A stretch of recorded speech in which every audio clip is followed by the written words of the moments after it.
Yeah, so we're going to be talking a lot about Gamescom, or the opening night live reveals and news that came out of it. We weren't sure what to expect. Probably should have streamed it. I should have probably thought in my head there's a bunch of kind of things from European developers that may be announced, and one of them was one of the big things I've been looking forward to the most, which was Deck13's next game. So even going back to our predictions for, I think it was E3 last year, I think it was. Yeah, You know, it I'd was. been predicting. Oh, I really want to know what their next game is. I know they're working on stuff. Anyone doesn't know Deck13? They're a developer based in Germany, and they're well known for their action RPGs and recently their Soulslikes. So you know they really kicked off their kind of their Souls-like journey with Lords of the Fallen, which funnily enough we'll be talking about next. And the Surge games. And the Surge games are the ones that I think really just, I guess, staked their claim in the industry as, as really, really a developer to, really look out for. And the Surge 2 is one of my favorite in that style of game. But they announced their next game, which is Atlas Fallen. Cool name. So yeah, it's interesting because, like I said, when we talk about Lords of the Fallen and Atlas Fallen, it's like, yeah, okay, that's very similar, but that's fine. I'll actually, about the name stuff, I'll come back to it, but there's an interesting note about the name of the game later that I'll mention. But yeah, so their last game was The Surge 2 in 2019, and Atlas Fallen is coming next year for PC, PS5, and Xbox Series X. And the trailer was honestly from a budget wise, a very impressive CG trailer. So I have a feeling that they've probably gotten a good budget for this game.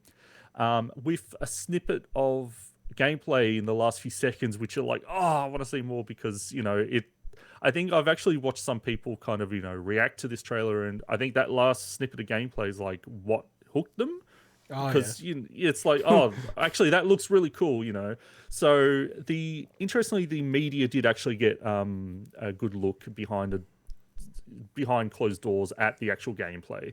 So basically, thanks to Simon Cardy of IGN, who's actually a pretty cool dude. I've listened to a lot of him on podcasts and stuff, but he actually did a good write up over at IGN where basically saying that it is an action RPG, but it is not so much a Souls-like this time. So it's the combat style; it's much more fluid. I have no idea if there's a stamina system or anything like that.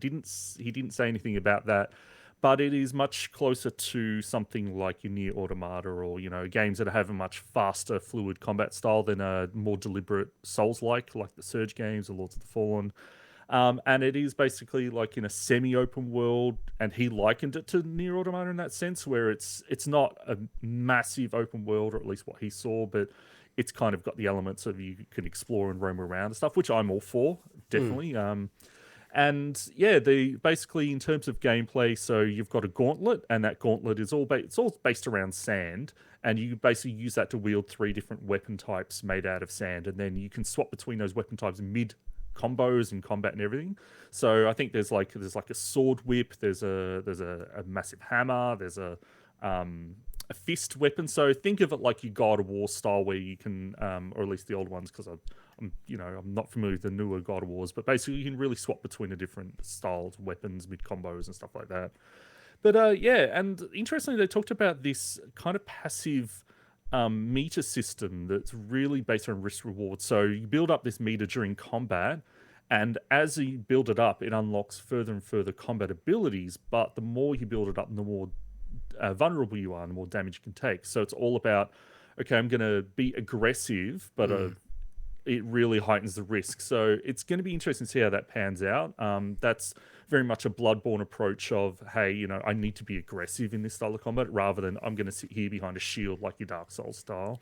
Which is interesting, right? Because I feel like more and more games are doing that push forward combat, exactly what you're saying. Like Doom Eternal is a good example, Doom Yeah. as well. But Doom Eternal lent in even further. It was like you had to be aggressive or else you wouldn't succeed. Same as what you're saying with Bloodborne. I always prefer like a good balanced approach where if you defend too much, it will penalize you, but it allows you to sort of play back and forth. But at least it's more fun, I do admit. Like a more aggressive style. Even to me, Elden Ring felt more like on the aggressive end. Like you had to Like you were rewarded much more if you kind of went a bit more aggressive in that. And one of the cool elements that you did see in that snippet of gameplay at the end of the trailer was the ability to actually like traverse around the world by gliding across like sand dunes and things like that. And it's very much, it reminds me of almost like Journey, where, you know, that feeling of like gliding down a sand dune. It's just, it looks cool. And if they get the feeling right in the game feel of it, then I think that can be possibly, you know, one of the big hooks of the game is just, hey, this feels cool to move around the world. And they, you know, the whole sand plays into the gameplay elements where apparently you can raise structures out of the sand and stuff. And it's funny, this whole emphasis on sand, because my prediction around, Deck 13's game is, it could be like an Egyptian Souls-like with aliens and stuff. It's obviously not based in Egypt, but hey, at least the sand elements there. I give you credit, man. No, don't take the win from yourself, man. Like, to be honest, I feel like if this was called Egypt something and you changed nothing else in the trailer, you'd be like, yeah, okay, I can see it. So one tidbit that most people aren't reporting around, because I can understand the nature of it, is so I was looking for imagery so we can, you know, use for the thumbnail for this and stuff. And I was on the PlayStation blog, and interestingly, if you click on the images on the PlayStation blog, there's text at the bottom of the images, like production text. And it says, concept era rise from the dust. And I'm like, wow, does this still have the previous name of this working title of this game? Then I Googled that title. Yeah, which I'm doing now. That title was in the GeForce Now leak attached to Deck 13's name. So even though I'd been wanting to know more about Deck 13's next game, because I'd never really looked in the GeForce Now leak, because I'm like, I just don't want to know, because, like, you know, sometimes you want to be surprised by stuff. Oh yeah, right? I'm very much like that. But that, like that, so that name was out there a long time ago, as you know, in this credible leak, which, you know, at this point is all confirmed. Oh, that leak is like 1,000%. Yeah. confirmed. So interestingly, so this game used to be called Era Rise from the Dust, and I don't know, I kind of like that name. Honestly, to me, it's got a bit more of a hook to it. But well, yeah. Ultimately, I think the game itself is what's most important, and I'm really looking forward to this. Deck 13 just going strength to strength these days. So. Yeah, definitely. Nice.